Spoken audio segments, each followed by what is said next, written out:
السلام عليكم ورحمة الله وبركاته. ازيكم حبايب قلبي؟ عاملين ايه؟ يا رب تكونوا بخير. النهاردة هنعمل حاجة سهلة قوي وجميلة وبسيطة مع بعض بجد، يعني حاجة حلوة قوي.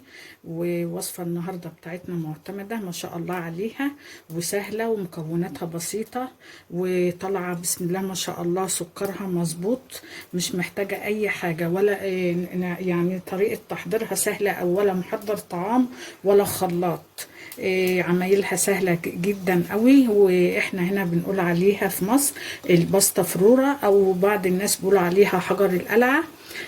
يعني الوصفة دي جميلة قوي، ويعني الطريقة حلوة وطالعة حلوة قوي معايا. يلا بينا بقى على طريقة التحضير. وقبل ما نروح للطريقة ما تنسونوش في لايك وشير واشتراك في القناة، بجد طالعة حلوة قوي. بسم الله والصلاة والسلام على رسول الله. انا معانا النهارده بقى نعمل مقادير الباستا فلورا.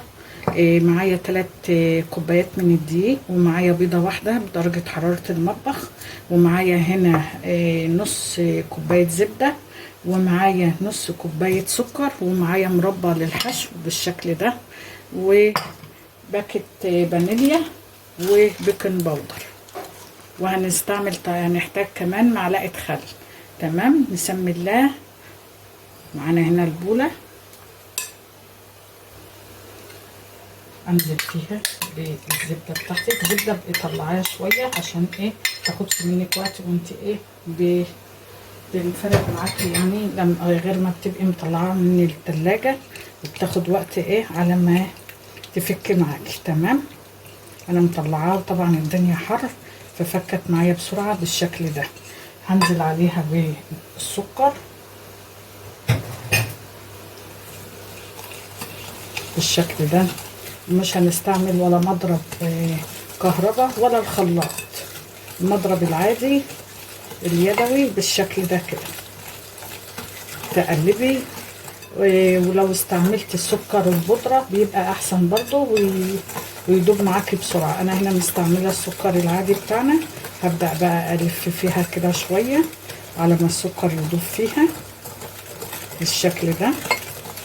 وبعد كده معايا هنا البيضة، انزل عليها، وانزل عليهم باكت الفانيليا، ونقلب بقى بالشكل دوت كده.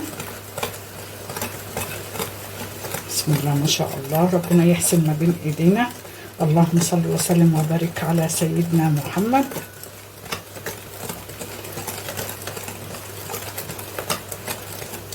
سهلة وطريقتها سهلة جدا وحلوة قوي. انا هنا قلبت السكر مع الزبدة مع البيضة. ابدأ بقى انزل بكوباية كده واقلب. بسم الله الرحمن الرحيم.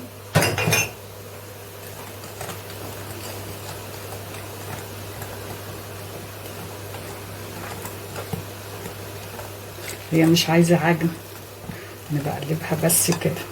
الكوباية التانية، وهنزل برضو بالكوباية التالتة، وهننزل بالبيكنج باودر معلقة كبيرة كده.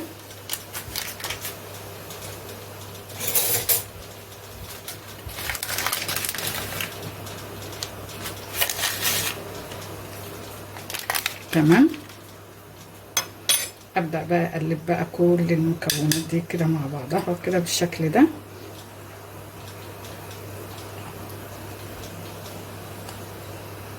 نقلبها بالراحه كده لحد ما ايه اللي تشرب، يعني الدقيق والسمنه والسكر يشربوا من بعض. تعمل معايا عجينه كده. نزل بس اللي في المضرب. انا قلبتها بالمضرب لما بقت العجينه معايا بالشكل ده كده. انا طبعا مش بنعجن، انا بس اقلبها مع بعضها كده. مقاديرها مظبوطه معايا. بسم الله ما شاء الله بالشكل ده اهوت. انا هاخد بقى منها ايه الربع كده بالظبط، الربع الحته دي كده اهي. احطها في التلاجة لمده 10 دقايق. هناخد منها الربع منها بالشكل ده كده، احطها في التلاجة لمده 10 دقايق.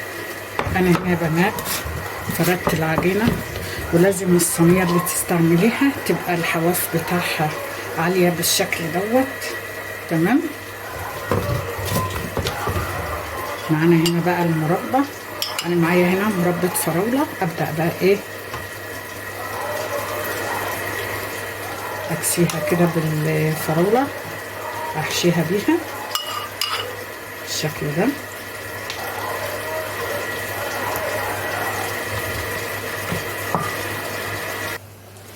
ومعايا هنا شوية جوز الهند.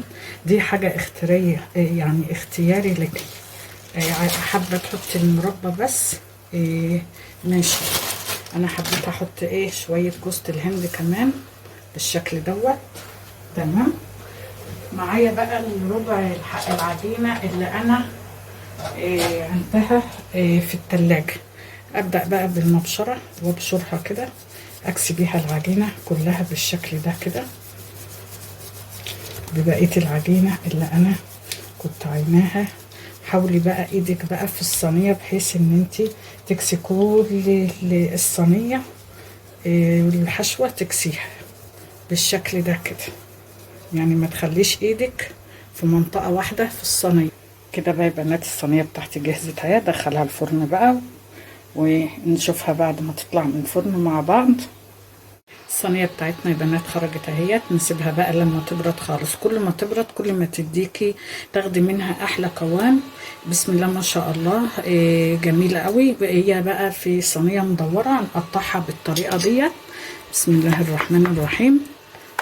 لو انت عاملاها بقى في صينية مطولة بتقطعيها قطع مربعات صغيرة كده. بسم الله الرحمن الرحيم. نبدأ بقى نطلع حتة مع بعض. شوفي كل ما بتطلع ما بتبرد بتطلع معاكي جميلة. بسم الله ما شاء الله عليها. طلعة حلوة قوي هي لوحدها كده، حكاية بجد جميلة قوي. والمقادير بتاعتها مظبوطة. بسم الله ما شاء الله عليها. جربيها بجد هتطلع معاكي جميلة وحلوة ما شاء الله عليها. حلوة قوي. ربنا يحسن ما بين ايدينا يا رب. ما تنسونيش بقى في لايك كومنت حلو منكم. وكده الوصفة بتاعتنا خلصت يا بنات. اشوفكم في فيديو جديد بإذن الله من مطبخ بشاري الخير.